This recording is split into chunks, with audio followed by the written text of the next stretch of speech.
I want to start today by putting you in a very specific scene. It's a scene I think most of us have been in, even if we don't really like to admit it. Okay. So imagine it's, I don't know, a Tuesday night, maybe you're on a third date, or maybe you're 6 months into a relationship. You're sitting across from this person, the food's okay, the lighting is fine, but there is this thinness. Thinness. A thinness to the moment. They say something or maybe they don't say something and it just lands flat. It's not a disaster. They didn't insult you. They didn't, flip the table in a rage. Right. It's just this quiet, hollow sense of misalignment. It's that gap between the movie playing in your head about how this should feel and the reality that's just sitting right in front of you. Right. It's that precise moment where the expectation meets the actual data, and the data is, well, it's disappointing. Exactly. And, logically, if we were robots, we would just look at that data and say, error, this does not compute, abort mission. But we don't do that. Not at all. Instead, we perform this incredible, gold medal mental gymnastics routine. We look at that disappointment and we immediately start scrubbing it away. We tell ourselves, oh, they're just tired from work, or it's just an off night, or the classic, we're still getting to know each other, it'll get better. We essentially reschedule our satisfaction. We look at the happiness we wanted today, and we push it down the calendar to some later date. We put our fulfillment on layaway. Today, we are doing a deep dive into an essay that explains exactly why we do this. And let me tell you, it is a mirror that is almost uncomfortable to look into. It's titled, Hoping It Would Change Afterwards, by the writer and philosopher Pedro Malha. And this is a really profound piece of writing because Malha isn't interested in the easy targets. He's not talking about, toxic relationships with narcissists or these massive explosive heartbreaks. Yeah. He's dissecting something much more subtle, much more common, and honestly, a lot harder to escape. He's looking at the polite, almost courteous psychological adjustments we make to avoid admitting that we are disappointed in the present moment. Mm-hmm. I love that you use that word courteous. Because reading this, that's exactly what struck me. We aren't, lying to ourselves like maniacs. We feel like we're being reasonable. We're being adults. We're trying to be fair. But Malha argues that this reasonableness is actually a trap. It's a very sophisticated trap. The core concept Malha introduces here, and this is really the pillar of the whole essay, is the idea of relocating disappointment. He describes a mechanism where hope effectively changes its address. Okay, let's unpack that. Changes its address. That's a great phrase. But what does that look like in the wild? What is actually happening in our brains when we do that? Well, let's go back to that Tuesday night dinner. Malha points out that initially, the disappointment you feel is vague. It doesn't really announce itself with loud language. It's just a sensation, a lack of resonance. It's the joke that hangs in the air a little too long? Yes. Or the silence that feels empty instead of comfortable. Precisely. Now, facing that silence head-on is painful. It implies finality.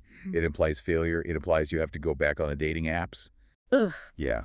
So the self performs an internal adjustment. It takes that feeling of, this isn't right, and it edits the script. It reframes, this isn't right, into, this isn't right yet. That is such a crucial distinction. It transforms a no into a not now. And that shift is so seductive because it uses logic. Malha writes that the self reframes the disappointment as premature. The internal monologue becomes, intimacy takes time. We are just building the foundation. Rome wasn't built in a day. Which is the tricky part, isn't it? Because those things are objectively true. Relationships do take time. Intimacy does grow. Of course. It feels like we are applying wisdom, but Malha suggests we are actually applying avoidance. That's the brilliance of the trap. It hides behind virtue.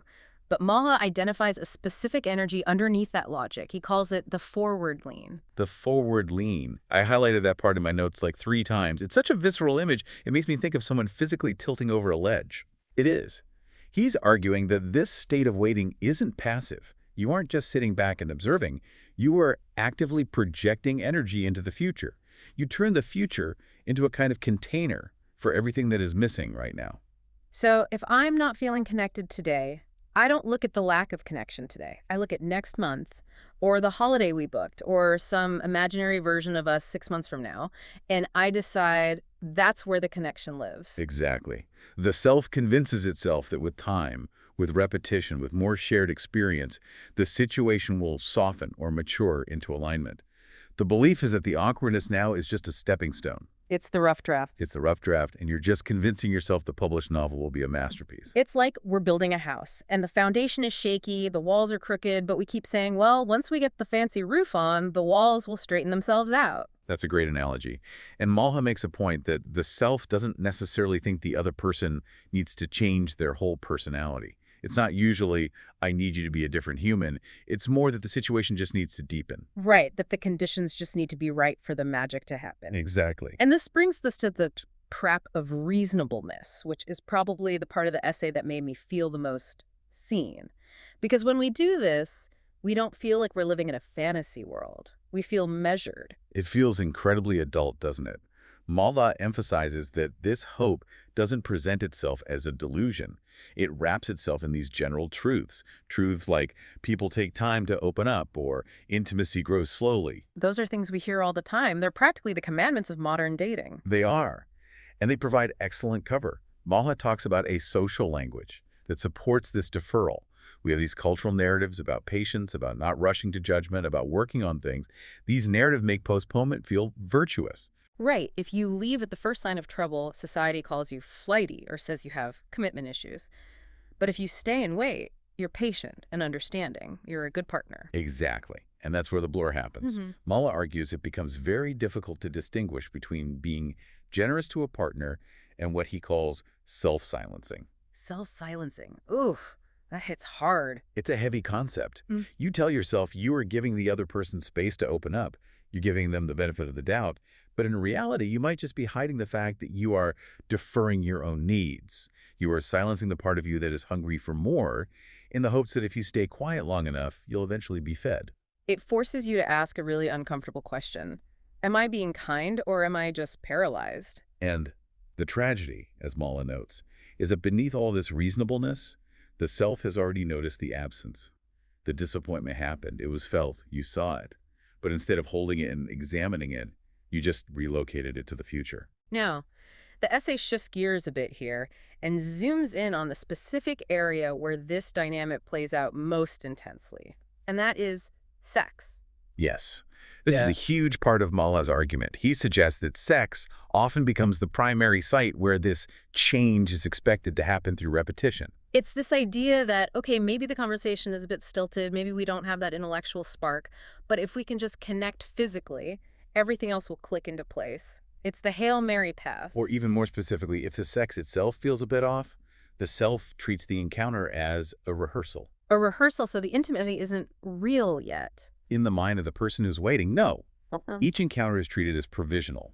If it feels awkward or disconnected, the internal monologue says, next time, once we are more familiar, it will click. So the current experience never gets to be the final verdict. Never. It's just practice for the real experience that is supposedly coming later. It just devalues the present moment. The experience you're having right now doesn't count. It's just data collection for the future success. Exactly. And Malha points out a really specific, almost biological danger here.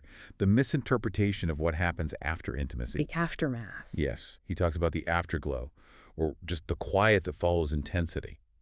And it's so easy to mistake that ordinary physiological come-down for emotional progress. You're lying there, endorphins have been released, the anxiety has dropped, and it feels peaceful. You confuse, we are both lying here quietly and tired with, we are deeply connected souls. Precisely. The vulnerability here, as Malha describes it, is that the closeness of bodies can be mistaken for movement. The self tells itself, see, we're getting closer, the awkwardness is gone. But often, the emotional landscape hasn't actually changed. The geography of the relationship is exactly the same as it was before the clothes came off. And the tragedy is the cycle, right? Because you get that little hit of, maybe it's working, but then the feeling fades. And when it fades, the self realizes the pattern. The same emptiness returns after every encounter. But, and this is the key, instead of leaving, the self often doubles down on hope. Why? I mean, why do we do that? If the data is staring us in the face, if we have 10 bad rehearsals in a row, why do we sign up for the 11th? Because the alternative is admitting it's not working. And admitting it's not working means admitting failure. So instead, the self asks the future to, once again, absorb the discomfort. It's just a way of buying more time. Which leads us to this really philosophical concept Malha introduces, temporal dislocation. That sounds like something out of a Christopher Nolan movie, but in this context, it feels very grounded. How does he define that? It's the state of living slightly ahead of your own experience. You aren't actually living in the Tuesday night you're in. You're living in the hypothetical Friday night where things are better. You are dislocated from the present. The present just becomes something to endure. It's like a waiting room. Yes, the present is framed merely as a step toward the future. And Mulhall points out that there's an unspoken bargain taking place beneath the surface here. What's the bargain? The trade is this. You agree to tolerate this background noise, tension, or discomfort right now in exchange for the promise of something better later. You don't calculate the cost explicitly, but you are paying it. And the currency is time. The currency is absolutely time. Time spent in what Mala calls quiet suspension. You aren't fully satisfied, but you aren't fully resigned either. You're just suspended. That phrase, quiet suspension, really hits home. It's not a crisis. It's not a screaming match. It's just this low-level hum of not quite enough. And that's why it's sustainable for so long.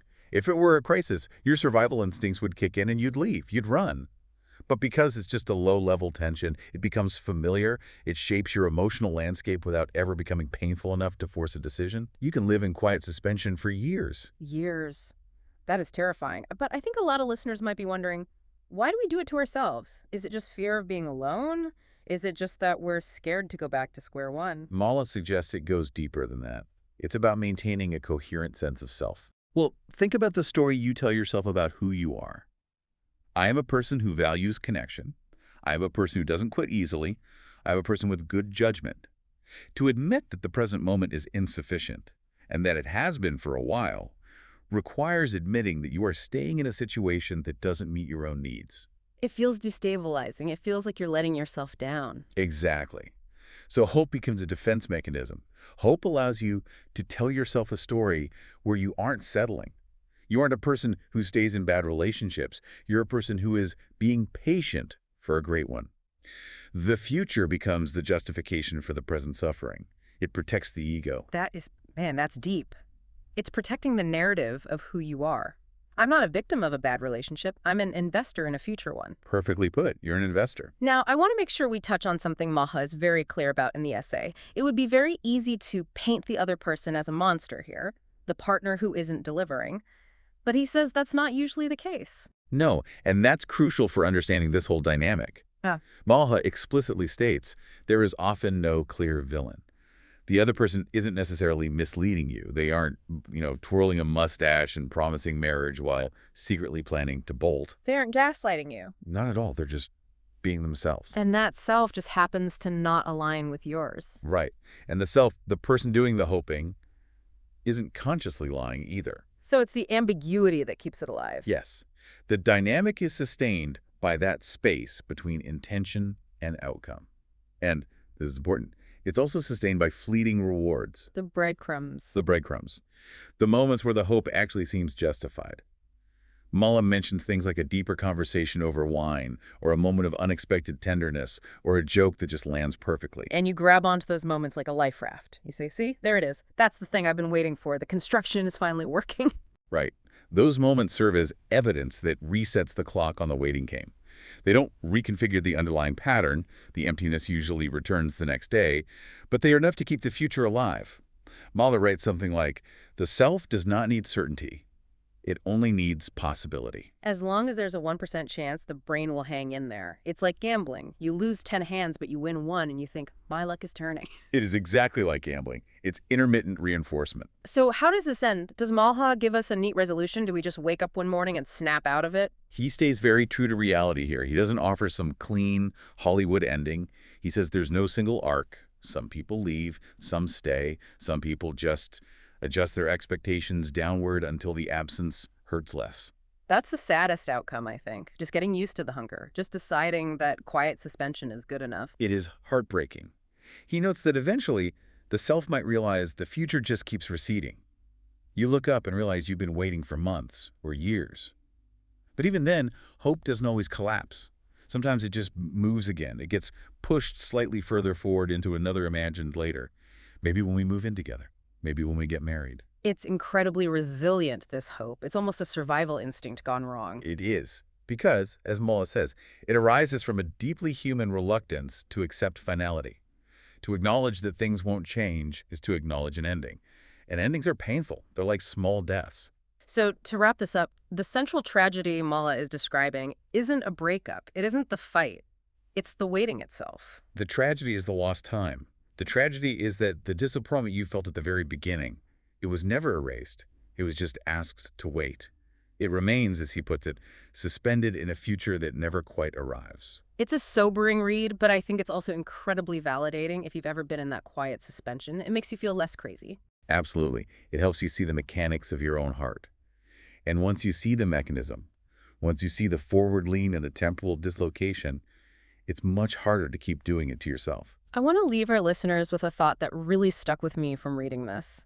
It's a question that Malha's essay forces you to ask, even if he doesn't ask it directly. It's sort of the ghost question haunting the whole text. Go for it. If you stripped away the imagined later, if you took away the potential of who this person could be or what this relationship might become in 6 months, and you looked only at what is actually happening right now, today, is it enough? That is the hardest question to answer. Because if the answer is no, you have to move. And maybe that's why we work so hard to avoid asking it. We'd rather live in the future than face the present. It's a powerful place to leave it. Huge thanks to Pedro Mala for this incredible essay, and thank you for diving in with us to unpack it. Thank you. We'll catch you on the next deep dive.